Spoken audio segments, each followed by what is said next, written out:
जो घूमता रहता है। जहाँ से चीजें शुरू होती है वहां पे वापस आके थम जाती है।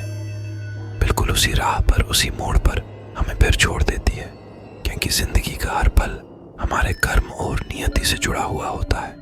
ये कहानी राजस्थान के कोटा शहर से जुड़ी एक सच्ची घटना से प्रेरित किसी के असफल प्यार और प्रतिशोध की है। सपना सलोनी और उनके मासूम दोस्तों की दास्तां है, जो समय के दुष्ट चक्र में फंस गए और उस मोड़ पर आके डंब गए जहां मौत उनका इंतजार कर रही थी। राणा साहेब एक बहुत अमीर और आलीशान हवेली का मालिक था। उन्हें अपने से 10 साल छोटी उम्र की लड़की से प्यार हो गया था, लेकिन वो लड़की राणा साहब को अपने प्यार के माया जाल में फंसा के उनकी जायदाद को छीन लेना चाहती थी। एक बार उस लड़की ने अपने प्रेमी के साथ मिलकर राणा साहब को मार मार कर जिंदा जमीन में गाड़ दिया। राणा साहब चीखे चिल्लाए, लेकिन उस लड़की ने उनकी एक न सुनी। बाद में राणा साहब में मरते मरते शार्प दिया कि मैं किसी को नहीं छोड़ूंगा, हर प्रेमी को मार दूंगा। जिस तरह मेरे साथ धोखा हुआ है, मैं हर प्रेमी को मिटा दूंगा, मैं सबको मिट्टी में मिला दूंगा। और राणा साहब की मौत हो गई। उस दिन के बाद वो जगह और वो हवेली शार्पित हो चुकी थी। वहां जो भी जाता था वो कभी भी वापस नहीं आ पाता था। आज भी राणा साहब की प्रेतात्मा वहां घूमती रहती है। उस हवेली पे एक प्रेमी कपल वहां पे घूमने के लिए आए। सपना और रजत, उन दोनों की सगाई हो चुकी थी, लेकिन शादी करनी बाकी थी।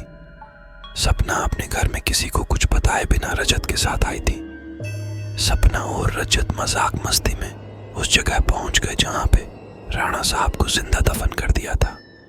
अचानक रजत उस जगह पे गिर जाता है और उसका पैर जमीन के नीचे घुसने लगता है। यह देखकर सपना डर जाती है और मदद के लिए चीखने चिल्लाने लगती है, लेकिन कोई भी उसकी आवाज नहीं सुन पाता है। सपना जब उस हवेली में मदद के लिए जाती है तो वहीं उसे किसी के होने का आभास होता है। उसी वक्त तुरंत सपना गिर जाती है और कोई उसका पैर पकड़कर उसी जगह पर खींच के ले जाता है जहां राणा साहब और रजत दफन हुए थे। बाद में सपना भी उसी जगह पर दफन हो जाती है। कुछ दिन बाद जब सपना अपने घर नहीं पहुंचती है, तब उसकी बहन सलोनी अपने पति समीर और कुछ मित्रों के साथ उसे ढूंढते ढूंढते उस हवेली पे पहुंच जाते हैं। समीर एक पैरानॉर्मल एक्टिविटी का एक्सपर्ट है। जब वो सब उस हवेली पर पहुंचे तब समीर को पता चल गया कि यहाँ पे किसी बुरी आत्मा का वास है। उसने सबको सूचित कर दिया। उसी रात को उन सभी के साथ कुछ अजीबोगरीब घटनाएं होने लगती है, जैसे कि नल से पानी टपकना, अपने बेडरूम में मिट्टी का आ जाना, रूम की खिड़कियां अपने आप हिलने लगना, किसी के रोने की और चिल्लाने की आवाज आना। ये सब देखकर वो सभी डर जाते हैं और उनमें से एक भागने की कोशिश करता है, लेकिन राणा साहब की प्रेतात्मा उसे भी जिंदा दफन कर देती है। जब उन लोगों को पता चलता है कि उनका एक साथी गायब है, तब वो लोग और भी डर जाते हैं। लेकिन समीर बताता है कि हमें यहाँ से बाहर निकलना है तो हमें उस आत्मा को बुलाना होगा और उससे पूछना होगा कि वो आखिर चाहती क्या है। डर के मारे सभी लोगों ने समीर की बात मान ली और आत्मा को बुलाने के लिए तैयार हो गए। समीर ने एक रूम में सभी तैयारियां कर ली और बताया कि जब तक हम आत्मा से पूरी जानकारी नहीं जान लेते तब तक कोई इस रूम से बाहर नहीं जाएगा, और कुछ भी हो जाए कोई किसी का हाथ नहीं छोड़ेगा। समीर ने तंत्र मंत्र से आत्मा को बुलाना शुरू कर दिया। कुछ ही देर में तेज पवन और बिजली के साथ राणा साहब की आत्मा उस रूम में आ गई। समीर ने उस आत्मा से बात की, आखिर तुम चाहते क्या हो? तो लोगों को क्यों मार रहे हो? कौन हो तुम? राणा साहब की आत्मा ने कहा, निकल जाओ, यहाँ से मैं किसी को भी नहीं छोड़ूंगा, सब मारे जाएंगे, जो भी यहाँ आएगा उन सबको मार दूंगा।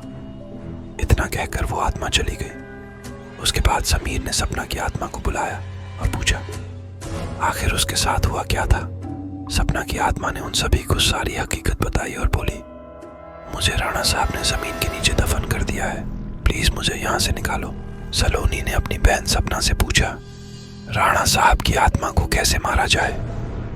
सपना ने बताया कि जहाँ राणा साहब ने हम सबको दफनाया है वहां पास में माता जी का त्रिशूल है।